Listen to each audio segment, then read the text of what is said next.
दिल्ली की हवा जहरीली हो गई है। AQI 400 के पार पहुंचने के बाद CAQM ने ग्रैब 3 को लागू किया है। दिल्ली में बढ़ते प्रदूषण ने एक बार फिर से रेखा सरकार के प्रयासों और दावों पर सवालिया निशान खड़ा कर दिया है।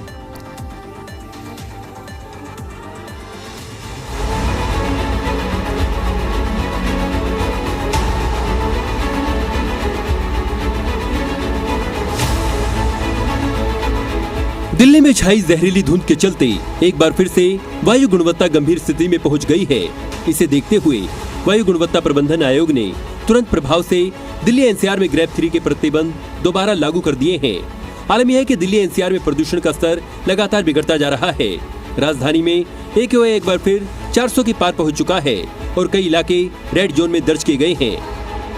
वायु गुणवत्ता बिगड़ने के चलते AQI 401 तक पहुंचा। AQI का स्तर गंभीर श्रेणी में आता है।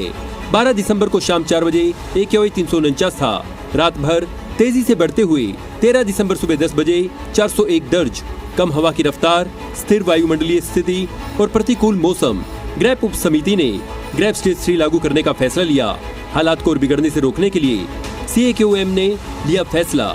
ग्रैब 3 के सभी प्रतिबंध दिल्ली NCR में तत्काल प्रभाव से लागू। बढ़ते प्रदूषण के चलते लोगों को सांस लेने में काफी परेशानी हो रही है। लोग सरकार से राहत की गुहार लगा रहे हैं। प्रदूषण बच्चों को भी परेशान करता है, हर एक को हर सांस में परेशान करता है प्रदूषण। इसका ये है कि सफाई होनी चाहिए, पानी छिड़का जाना चाहिए और अधिक से अधिक पेड़ होने चाहिए। ये तो सरकार कर रही है ना। हाँ जी, तो सर उसका रिजल्ट क्या हो रहा है? कुछ नहीं हो रहा जी रिजल्ट इसके लिए। प्रदूषण के लिए एक तो बिल्डिंगें इतनी नहीं होनी चाहिए, इतनी हाई 10-10 मंजिले बिल्डिंग हो रही है उनसे भी इतना ट्रैफिक हो रहा है। 1000 गाड़ी डेली ऑन रोड आ रही है तो वो प्रदूषण नहीं फैलाएंगी। प्लस दूसरे ये जो सफाई नहीं हो रही, पानी छिड़क रहे हैं, कहाँ छिड़क रहे हैं? पानी तो छिड़कते होंगे कनाट प्लेस में या वैसी जगह, पोस्ट इलाकों में, ऐसी जगह। तो यहाँ पे पानी क्या पीने को नहीं मिल रहा, तो छिड़कने की तो कहाँ बात नहीं। बढ़ते प्रदूषण से पर्यटकों का मजा भी किरकिरा हो रहा है। लोटस टेम्पल देखने पहुंचे पर्यटकों को लोटस टेम्पल भी प्रदूषण के चलते धुंधला दिखाई दिया। बहुत प्रदूषण, आंखों में, फेफड़ों में दर्द हो रहा है, खांसने में दर्द हो रहा है, नहीं दूर से नहीं दिखाई देता। ये गिरावट बहुत है, बहुत परेशानी हो रही है लोगों को। हाँ, लोग कमा रहा है, टूरिस्ट ही नहीं आ रहे हैं। प्रदूषण तो है ही है भाई, पूरी दिल्ली में है जी। प्रदूषण से आंखें भी दर्द करती हैं, थोड़ी दिक्कत तो आती है। प्रदूषण बहुत ज्यादा है। लोटस भी दूर से नहीं दिखता, पास जाओ तो फिर दिखता है। बिल्कुल कम लोग आ रहे हैं भाई, तो धूड़ है, प्रदूषण है, ठंड की वजह से लोग कम आ रहे हैं। सरकार तो कर ही रही है और करेगी भी। सरकार ने करना, हमें थोड़ी करना है। सरकार अच्छा करी, जो भी कर रही है बढ़िया कर रही है। क्यों बढ़ रहा प्रदूषण का स्तर? बढ़ते प्रदूषण के लिए आखिर कौन जिम्मेदार? क्या प्रदूषण को लेकर सरकार के प्रयासों में नहीं दम? दिल्ली की जनता ने दावे तो बहुत सुने, लेकिन सूरत हाल के आगे वो दावे सफेद हाथी साबित हो रहे हैं। ब्यूरो रिपोर्ट, जी मीडिया। तो दिल्ली की जनता, NCR की आवाम इस वक्त प्रदूषण से बेहाल है। लोग बीमार पड़ रहे हैं और आज की बहस में आज इसी मुद्दे पर हम चर्चा करेंगे कि जिंदगी लाचार क्यों हो रही है। चर्चा की शुरुआत करो उससे पहले जो हमारे सवाल हैं, सवालों पर नजर डाल लेते हैं। सबसे पहला और महत्वपूर्ण सवाल कि बढ़ता हुए प्रदूषण के लिए आखिर कौन जिम्मेदार है? दूसरा सवाल है कि प्रदूषण के खिलाफ रेखा सरकार का प्लान क्या है? तीसरा सवाल, क्या प्रदूषण को लेकर सरकार के प्रयासों में दम नहीं है? क्योंकि सरकार जो प्रयास कर रही है, सरकार जिन प्रयासों की बात कर रही है, धरातल पर उसका इम्पैक्ट दिख नहीं रहा है। क्योंकि आज जो दिल्ली के लोग हैं, NCR के लोग हैं, उन्हें आसमान में चारों तरफ जैसे मॉनसून के दौरान बादल छाते हैं, उसी तरीके का माहौल था। सूर्यदेव के दर्शन आज की अगर मैं बात करूं तो कुछ घंटे के लिए सूर्यदेव के दर्शन हुए, सूर्य महाराज के दर्शन हुए। और सबसे बड़ी बात कि देखिए अभी ढंग से सर्दी आई भी नहीं है, सर्दी ने अभी दस्तक भी नहीं दिया है। लोगों ने अपने पूरे कपड़े भी नहीं सर्दियों के निकाले हैं, तब ये हाल है। तो आप सिर्फ कल्पना कीजिए कि जब सर्दी अपने पूरे शबाब पर होगी, उस वक्त क्या स्थिति पैदा होगी।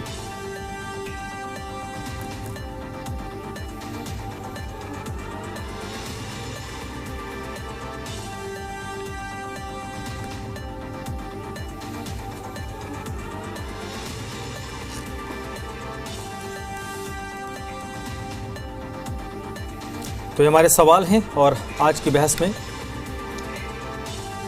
मेरे इस सवालों के इर्द गिर्द बस हम समझने की कोशिश करेंगे, क्योंकि आज की अगर हम बात करें तो आज तो स्पष्ट तौर पर हमें नजर आ रहा है कि प्रदूषण का हाल क्या है।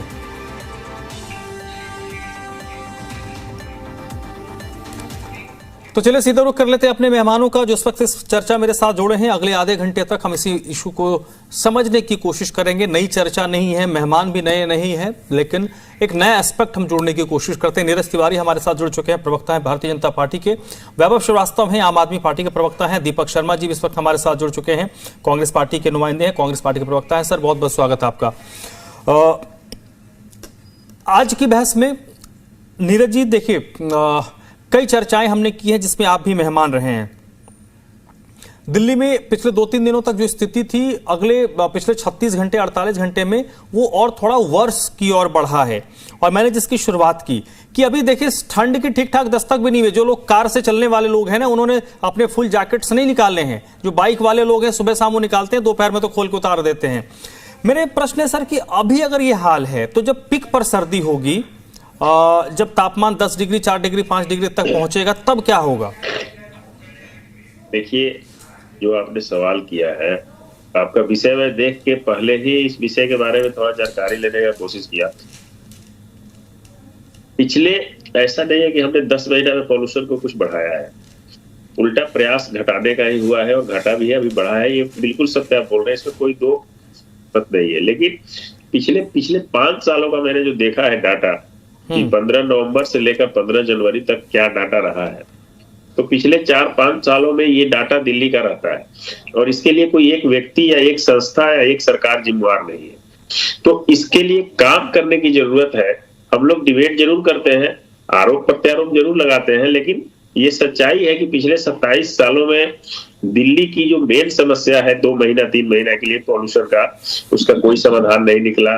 पानी का समाधान नहीं निकला, सीवर का समाधान नहीं निकला, स्वास्थ्य सेवा का समाधान नहीं निकला। तो ये हम मानते हैं कि इस चीज को है, और हमारे सरकार या हमारे मंत्री या हमारे मुख्यमंत्री जी इसमें लगातार प्रयास जरूर कर रहे हैं। लेकिन ये हम कतई नहीं आपको बता रहे हैं कि हमने खत्म कर दिया है। लेकिन हाँ, ये जरूर आपको आश्वस्त करते हैं कि अगर मेरी सरकार 1-2 साल चलने के बाद ये स्थिति रहती है, अगर 2 साल 2.5 साल के बाद हम इस स्थिति को कंट्रोल नहीं करते हैं, तो आप जरूर क्वेश्चन कीजिए, आरोप लगाइए। सिर्फ आरोप लगा देने मात्र से पीछे के इतिहास को हम भूल नहीं सकते हैं। आप बताइए धर्मराज जी, आप भी डाटा देखते होंगे, आप डाटा निकाल लीजिए तो 10 मिनट में आपके पास आ जाएगा कि पिछले 4 सालों में सेम डेट में दिसंबर 1 से 15 तक ले लीजिए, 1 दिसंबर से 20 तक ले लीजिए, 15 नवंबर से 15 दिसंबर तक ले लीजिए, अमूमन यही रहा है डाटा। थोड़ा सा 50-100 आगे पीछे हुआ है। तो ये हम मान रहे हैं कि इस पर हमारी काम चल रही है, और हम इसको खत्म करेंगे। हमारा ये संकल्प है कि दिल्ली से पॉल्यूशन खत्म करेंगे, जमुना साफ करेंगे, और स्वास्थ्य व्यवस्था सुधारेंगे, शिक्षा व्यवस्था सुधारेंगे, सुरक्षा व्यवस्था सुधारेंगे। लेकिन आज जो स्थिति है वो सच में दिल्ली में जो पॉल्यूशन की स्थिति है वो 1-2 दिन या 4 महीने 9 महीने का नहीं है, ये पिछले कई वर्षों का देन है, और डाटा भी यही बोल रहा है। ठीक है वैभव, आपका टेक की स्थिति वर्ष होती जा रही है, और एक जो उन्होंने बात कही है नीरज जी ने कि डाटा में स्थिति, और ये उसमें डाटा जब हम निकालेंगे तो उसमें ये भी निकालना पड़ेगा, पता नहीं वो मिल पाएगा या नहीं मिल पाएगा, दिन का तो निकल सकता है, समय का, क्योंकि टेम्परेचर कितना रहा है, तापमान भी बड़ा महत्वपूर्ण है। अगर तापमान 10 डिग्री है और तापमान 20 डिग्री 22 डिग्री है तो उसमें सर थोड़ा मुझे लगता है फर्क आ सकता है स्थिति में। वैभव जी, धनराज जी आपको नमस्कार, दीपक जी को नमस्कार, नीरज भाई को नमस्कार, और जो भी दर्शक प्रोग्राम देख रहे हैं उनको मेरा नमस्कार। मैं स्टार्ट करने से पहले नीरज जी की बात से तो बहुत सहमत हूँ, और नीरज जी की बात से एक बड़े असमंजस में भी हूँ। नीरज जी ने एक बात कही कि जितना पोल्यूशन आया, एक व्यक्ति या एक संस्था जिम्मेदार नहीं इतने समय के लिए। हम भी यही बात कहते थे, लेकिन तब भारतीय जनता पार्टी के लोग पानी पी के अरविंद केजरीवाल को गाली देते थे कि केजरीवाल ने कुछ नहीं किया, केजरीवाल कोई काम नहीं करते। देखिए होता क्या है कि पोल्यूशन में, जैसा हम पहले दिन से 2020 के बाद से कई सारे अरविंद केजरीवाल और आम आदमी पार्टी के ऑफिशियल स्टेटमेंट्स हैं, क्योंकि लगातार हमने काम करके सारी मशीनरी लगा के, इलेक्ट्रॉनिक व्हीकल पॉलिसी लगा के, एफॉरेस्टेशन कवर बढ़ा के, थर्मल पावर प्लांट हमने दिल्ली में जो बंद के राजघाट और उधर रहते थे उनको हमने बंद करके एक चीज देखा कि ये कलेक्टिव एफर्ट की जरूरत है।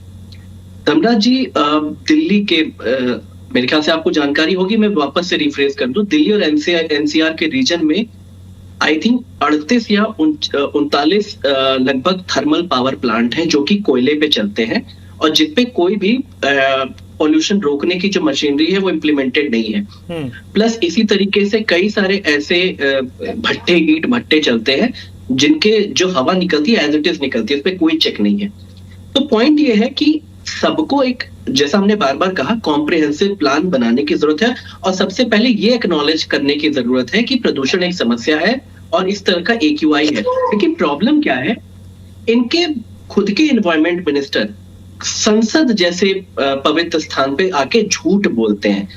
जब पूछा गया कि AQI इस तरह से बाकी जो जितने भी फॉरेन फर्म्स हैं, जितने भी कई सारी इंडिपेंडेंट एजेंसियां हैं, उन्होंने AQI दिखाया और भारत की जो AQI में बहुत अंतर है। संसद में बयान क्या दिया गया, India will set it own air quality standards, global ranking approve नहीं है। तो जब तक आप इसको खुद नहीं मानेंगे, इन्होंने बोला एक भी दिन ऐसा नहीं आया जिसमें 450 से ऊपर AQI रहा है। मैं 50 ऐसे न्यूज पोर्टल और सब मेरे पास क्लिपिंग्स हैं, सारे मैसेजेस हैं, सारे वो सब लिंक्स हैं कि किस तरह से AQI दिवाली से लेकर अब तक क्या क्या रहा है, कहां कहां गया है, 500 के ऊपर गया किस तरह से AQI। इस पे बात तो चर्चा ये है कि सबसे पहले इसको एक्नॉलेज करने की जरूरत है। विपक्ष आप इसके साथ है, हमने बार बार बोला है कि कम से कम पोल्यूशन जैसी समस्या पे हम आपके साथ हैं, लेकिन अब आपने सारे प्रयास कर लिए कि किस तरह से डेटा के साथ फ्रॉड किया जा सके, इसको छिपाया जा सके। मॉनिटरिंग स्टेशन पे पानी छिड़काव करवा के, पता नहीं क्या क्या करवा के इन्होंने सारे काम कर लिए, लेकिन नहीं हुआ। फलता एक और डेटा भी आपके साथ शेयर करते हैं। संसद में पूछा गया था सरकार से कि सरकार आपके पास जो एयर पॉल्यूशन से कितने लोग भरती हैं या कितनी मृत्यु हो चुकी है, इसका कोई डेटा सरकार के पास, इसका भी कोई डेटा नहीं है। सरकार के पास आप कोई भी हॉस्पिटल चले जाइए, कोई इनके पास स्पेशल सेंटर्स नहीं है या फिर बेड रिजर्व्ड है कि अगर एयर पॉल्यूशन से, और लगातार सबको बीमारियां हो रही हैं, लंग्स से रिलेटेड, खांसी से, जितने भी एपिडेमिक डिसीजेस देख लीजिए सब हो रही है, लेकिन कोई इनकी व्यवस्था नहीं है। हॉस्पिटल्स में भी लगातार लोग इस परेशानी को जी रहे हैं और सरकार की तरफ से कदम क्या उठाया जा रहा है। सरकार कभी चुनाव में प्रचार व्यस्त कर रही है, कभी ग्रैब को लेके कंफ्यूज्ड है। आज ग्रैब 3 इंप्लीमेंट किया गया है धर्मराज जी, और मेरे घर, मैं यहाँ मयूर विहार फेज 3 में रहा हूँ, मेरे घर के जस्ट बगल में यहाँ पर MCD की सड़क बन रही है, आज बनी है, अभी बन रही है, अभी थोड़ी देर पहले उसका काम बंद हुआ है। इस तरह से ग्रैब कंस्ट्रक्शन धड़ल्ले से चल रहा है दिल्ली में। जब ग्रैब 3 पहले इंप्लीमेंटेड था तब भी कंस्ट्रक्शन चल रहा है और अभी भी ग्रैब 3 इंप्लीमेंट हुआ है। कौन चेक करेगा? इन्फोर्समेंट एजेंसियां इनकी कहां है? सब गायब है। फलतः इससे हुआ क्या रहा है, एक और डेटा आपके साथ साझा करना चाहेंगे और ये भारत की स्थिति दिखाता है। ये विश्वगुरु बना के चिल्लाते हैं लोग संसद में। विदेश राज्य मंत्री कीर्तिवर्धन सिंह ने संसद में बताया है कि पिछले 5 सालों में 8,96,843 लोग भारत की नागरिकता छोड़ चुके हैं। जो ह्यूमन डेवलपमेंट, जो जिस तरह का आप गवर्नेंस दे रहे हैं, और 2022 में सर्वाधिक लोगों ने भारत की नागरिकता छोड़ी है। ये सरकार इस तरह से विश्व गुरु बनाएगी, इस तरह से सरकार अपना गवर्नेंस मॉडल दिखाएगी। इसलिए मैं कह रहा हूं, हम सबको राजनीति करने के लिए 50 चीज और है। कम से कम यमुना जी पे और एयर पॉल्यूशन पे तो राजनीति नहीं होनी चाहिए। साथ बैठ के प्लान करते हैं, साथ बैठ के करते हैं, लेकिन कम से कम इसको प्रॉब्लम माने तो। मैं आपके पास आता हूं, ठीक है सर, क्योंकि आधे घंटे का ही समय है। दीपक जी, आज तो सर हमने महसूस भी किया, हालांकि कई बार तो लोग बाहर निकलते तो महसूस हो जाता था, बट आज दिख रहा था एनवायरनमेंट में, जब हम लोग घर से बाहर निकले सुबह, कि एक परत हमारे ऊपर है जिसको हम स्मॉग कह लें, पोल्यूशन कह लें। मोटे तौर पर सरकार जो कोशिश कर रही है, मैं ये भी नहीं कहूंगा कि सरकार कोशिश नहीं कर रही है, अभी मैं उस स्थिति में नहीं हूं कि कह दूं कि सरकार नहीं कर रही है, लेकिन फिर भी मैं तो दिल्ली की सरहद में रहता भी नहीं हूं, लेकिन ये स्मॉग हो, फॉग हो, हवा हो, पोल्यूशन हो, ये तो सरहद नहीं देखती ना कि DND पार कर गए आप दिल्ली हो गए, इधर आ गए तो उत्तर प्रदेश हो गए। तो हमने भी इस चीज को महसूस किया कि वो चीजें आज हमें समझ आ रही थी, नजर आ रही थी। कहाँ चूक हो रही है सर, कहाँ कमी हो रही है कि इतनी लाचारगी आम आदमी अपने जीवन में देख रहा है? जी धर्मराज जी, आपको मेरा नमस्कार। आम आदमी पार्टी और भाजपा के जो प्रवक्ता हैं उनको भी मेरा नमस्कार, सभी व्यूअर्स को भी मेरा नमस्कार, अभिनंदन। आज का जो मुद्दा है, अगर आप देखें, हम कई बार इस पर चर्चा कर चुके हैं और गंभीर चर्चा कर चुके हैं। ये कहना अतिशयोक्ति नहीं होगा कि जो दिल्ली की तस्वीर हरी दिल्ली थी, दिल्ली वही है, लेकिन आज वो तस्वीर बदल चुकी है। आज उस हरी दिल्ली के ऊपर आज तस्वीर के अंदर धुंध नजर आती है, धुंधलापन नजर आता है, और इसको मान लेने में कोई गुरेज भी नहीं है, और ये सत्य है। सबसे पहले तो आप कहीं भी किसी भी समस्या का जब सॉल्यूशन करना चाहते हैं, आपको प्रॉब्लम को आइडेंटिफाई करना होता है और ये मानना होता है कि ये समस्या है। अगर आप देखेंगे, मैं इसको कटाक्ष नहीं कर रहा और मैं ना आलोचना कर रहा हूँ, आज बहुत मैं सकारात्मक रूप से बात कर रहा हूँ। आप खुद डिबेट्स में देखेंगे कि भाजपा की तरफ से जब भी पक्ष रखा गया प्रेजेंट में, वो पक्ष क्या रखा गया, किस तरह से ये बात कही गई। पहले कहा गया कि पोल्यूशन हम कंट्रोल कर लिया है, इस बार होगा ही नहीं, इस बार तो पोल्यूशन होगा ही नहीं। अगर आप इस चीज को देखें कि कहा गया कि पोल्यूशन होगा ही नहीं, दिवाली से पहले की बात बता रहा हूं मैं आपको, तो दूरदर्शिता जैसा शब्द बहुत दूर चला गया। जो दूरदर्शिता होती है सरकार की, वो दूरदर्शिता जैसा शब्द दूर चला गया कि कहीं ना कहीं हमें इनको रिस्पॉन्ड मानना होता है कि इस प्रकार की समस्या हर साल उत्पन्न होती है, ये कोई नई बात नहीं है, और ये इस बार भी होगी। तो उसके लिए तैयारी हमें उसी तरह से करनी चाहिए। दूसरी बात, विंटर एक्शन प्लान की बात करें तो आप वो भी देख सकते हैं, वो देरी से आया। तीसरी बात, इस विषय के ऊपर अगर आप देखें तो चर्चा होनी चाहिए, सकारात्मक रूप से चर्चा होनी चाहिए। कांग्रेस पार्टी के सभी वरिष्ठ लीडर्स ने इस मुद्दे को बड़ी संजीदगी से लिया, और आप देखेंगे भी, हमें कुछ कहने की आवश्यकता नहीं, किस तरह से डिबेट हो रही है, किस तरह से इस बात को उठाया जा रहा है। और जननेता श्री राहुल गांधी जी ने भी इस विषय को उठाया, और एक बात और उन्होंने कही कि इसके पर चर्चा होनी चाहिए, इस पर राजनीति नहीं होनी चाहिए। तो हम भी ये बात कहना चाहते हैं कि सबसे पहली बात ये कि समस्या को तब इसका निदान हो सकता है, पहली बात इसको समस्या माना जाए। दूसरी बात, इसमें पक्ष और विपक्ष ना रखा जाए, ये समस्या दिल्ली की समस्या है और हमें मिलकर इसको सुलझाना है। ये सोच रख के जिस दिन सरकार काम करेगी, उस दिन इस समस्या का हल हो सकता है। तो इसके पर इस तरह की राजनीति नहीं, इसमें जन सेवा की नीति, जनहित की नीति होनी चाहिए पोल्यूशन के मामले के पर। मैं केवल इतनी बात कहना चाहूंगा। ठीक है, नीरज जी कुछ रिस्पॉन्ड करना चाह रहे थे, प्लीज सर।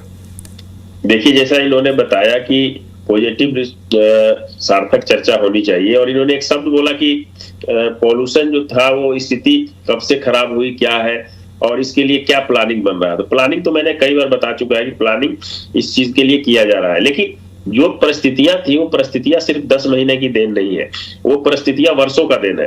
और मैं पहले भी बताया और आज भी बता रहा हूँ, अभी बीबीसी ने एक रिपोर्ट जारी किया है, ये लोग बता रहे थे कि 400 से पार अभी नहीं गया है, एक आध जगह गया होगा, लेकिन कल और आज का मैं आपको बता रहा हूँ कि 400 से पार कहीं कहीं वजीराबाद और आनंद विहार में गया है, बाकी जगह उसके नीचे है। दूसरी चीज, जैसे आप पॉल्यूशन कंट्रोल करने की इच्छा जता रहे हैं, तो आप बताइए कि पॉल्यूशन कंट्रोल करने के लिए हमें व्यवस्था देना पड़ेगा, हमको समय देना पड़ेगा। अगर हमारी सरकार आधा टर्म भी पूरा करके नहीं पॉल्यूशन कंट्रोल कर रही है, इन्होंने बोला कि किसी ने बोला कि इस बार हम पॉल्यूशन नहीं होने देंगे। मैं जानना चाहता हूं जरा कि भाजपा के कौन से ऑथराइज व्यक्ति ने ये बोला है कि हम पॉल्यूशन होने ही नहीं देंगे। ऐसा नहीं है, पॉल्यूशन आप इतना जल्दी खत्म नहीं कर सकते हैं, एक दिन का दिन नहीं है। कोई भी बीमारी आप अगर सोचेंगे कि जादू की छड़ी से बीमारी खत्म नहीं होती है, ये तो सबसे बड़ा पॉल्यूशन समस्या है दिल्ली का, एक दिन में नहीं होगी, इसके लिए प्लानिंग चल रहा है और खत्म होगी। इसलिए ऐसा कोई भाजपा का व्यक्ति नहीं बोला है कि इस वर्ष पॉल्यूशन नहीं होगा। अगर कोई बोला है तो आप उसका नाम बताइए, मैं जानना चाहता हूँ। ठीक है, नहीं लेकिन सर एक तथ्य ये है ना कि आज ये आप जवाब देने वाली पोजीशन पर बैठे हैं, तो ये किसी ने नहीं कहा, लेकिन मूल प्रश्न है कि एक आदमी जो झेल रहा है वो इस मामले में बड़ा व्यग्र है, व्याकुल है, वो चाहता है कि समस्या का समाधान हो। ये मैं भी प्रैक्टिकली सोचता हूं कि नहीं संभव है कि 500 को आप सीधे 200 कर दोगे, ये संभव नहीं है। लेकिन जैसे विपक्ष के लोग कई सारे क्वारीज हैं, तो क्या वो सिर्फ पॉलिटिकल आरोप हैं या उनमें कुछ सच्चाई भी है? देखिए बिल्कुल सच्चाई नहीं हो, पॉलिटिकल आरोप है। अगर आप आरोप की राजनीति कीजिएगा तो मैं बोल रहा हूँ कि आप 4 साल का रिकॉर्ड देख लीजिए, मेरे पास 4 साल का पूरा रिकॉर्ड आया है। अभी थोड़ा सा आप 2, 4, 10, 20, 25 का आगे पीछे है, बाकी 15 नवंबर से लेकर और 15 जनवरी तक का जो स्थिति है पिछले 4 सालों में, अभी हम 1 सप्ताह का मिला रहे थे आपके डिबेट में बैठने का पहले, कोई बहुत ज्यादा अंतर नहीं है। इसलिए ऐसा नहीं कि हम 10 महीना में आए हैं तो हम पॉल्यूशन फैला दिए। मेरे पास कम है। वैभव 2 मिनट आप रिस्पॉन्ड कर दे। इसीलिए मैं धर्मराज जी कह रहा हूँ, इस तरह से कभी भी हम कंक्लूजन पे पहुंचेंगे नहीं।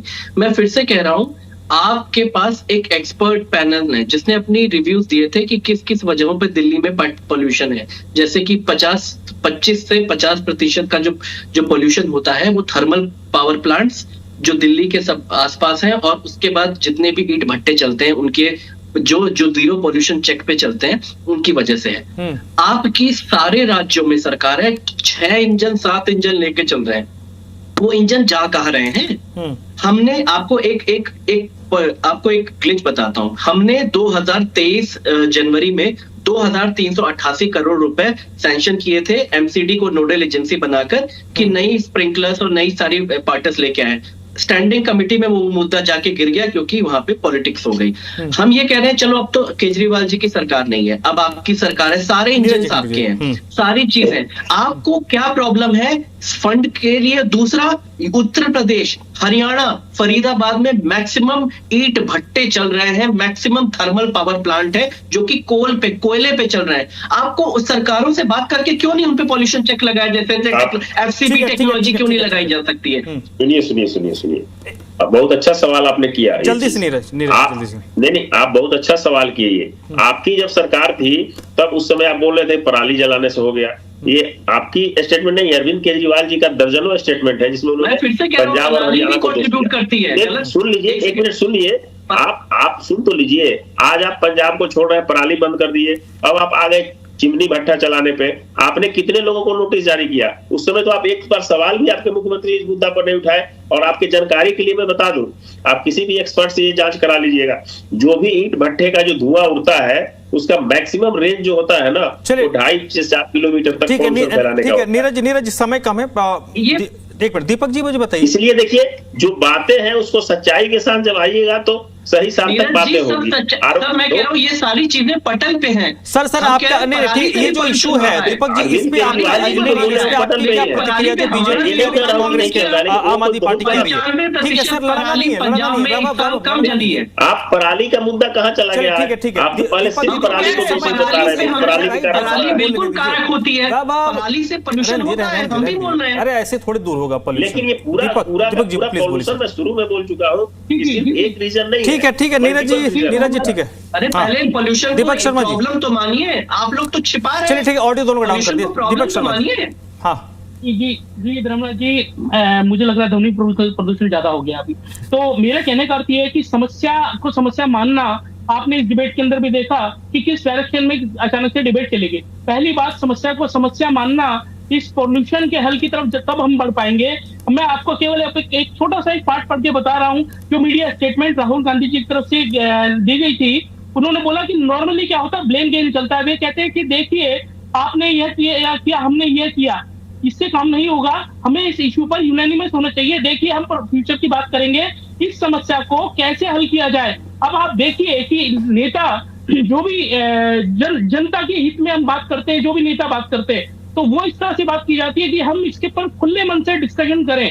हम जब तक इसमें आपका और मेरा यह सोच करके काम करेंगे और दिल्ली वालों की बात को पीछे करेंगे, इसका सोल्यूशन नहीं होगा। हाँ, अब बोल लीजिए नीरज जी, 10-20 सेकंड है मेरे पास, मैं आपको देता हूं, आप बोल दीजिए। देखिए, मैं अभी जो ये जवाब दे रहे थे, ये बात जो इन्होंने राहुल गांधी जी के शब्द को कोट किया कि ब्लेम गेम, अरे ब्लेम गेम का तो सवाल ही, मैं तो शुरू में ही आपको बोला कि इस पॉल्यूशन से कोई भी व्यक्ति नहीं बोल सकता है, कोई भी जिम्मेवार व्यक्ति नहीं बोल सकता है कि दिल्ली पॉल्यूशन मुक्त हो चुकी है। और ऐसा नहीं कि 10 महीना में पॉल्यूटेड, पिछले 27 सालों से दिल्ली पॉल्यूटेड है और उसका समाधान करना होगा। दूसरी चीज, केवल ब्लेम गेम भाजपा नहीं कर रही है, ब्लेम गेम सबसे ज्यादा तो विपक्ष वाले कर रहे हैं। आज बताइए, आप ये दे रहे हैं कि हमारी सरकार है उत्तर प्रदेश में और हमारी सरकार है हरियाणा में, तो वहां से पॉल्यूशन आ रहा है। ऐसा कोई नहीं व्यवस्था है। व्यवस्था इन्होंने पंजाब में भी आरोप लगाया जब इनकी सरकार नहीं थी। आरोप लगाना मात्र से आप इसको समाधान की तरफ नहीं ले जा सकते। नहीं ठीक है सर, बात सही है, लेकिन वो हो सकता है उन्होंने जो मुद्दा उठाया उसको उन्होंने राजनीतिक तौर पे उसकी रैपिंग कर दी। लेकिन मैंने कहा ना, मैं उत्तर प्रदेश नोएडा में रहता हूं, दफ्तर मेरा नोएडा में है। अगर मुझे वो महसूस हो रहा है, आप लोग दिल्ली रहते हैं, दिल्ली में आपका कार्य क्षेत्र घर है, तो वहां भी आप महसूस कर रहे हैं। यानी राज्य भले ही सरहद से डिवाइड हो गया, लेकिन समस्याएं तो कॉमन है, तो डिस्कशन भी कॉमन ही होना चाहिए। बिल्कुल। चलिए आप समझिए ये पॉल्यूशन सिर्फ 100 क्विंटल और 1000 क्विंटल कोयला जलने से नहीं हो रहा है, इसका मल्टीपल रीजन है। बिल्कुल मल्टीपल रीजन है, और मल्टीपल रीजंस को सॉल्व आउट जब तक हम नहीं करेंगे, सिर्फ एक चीज को टारगेट करने से समाधान भी नहीं होगा। बहुत बहुत शुक्रिया नीरज तिवारी जी आपका, वैभव आपका भी बहुत बहुत शुक्रिया, दीपक जी बहुत बहुत शुक्रिया। थैंक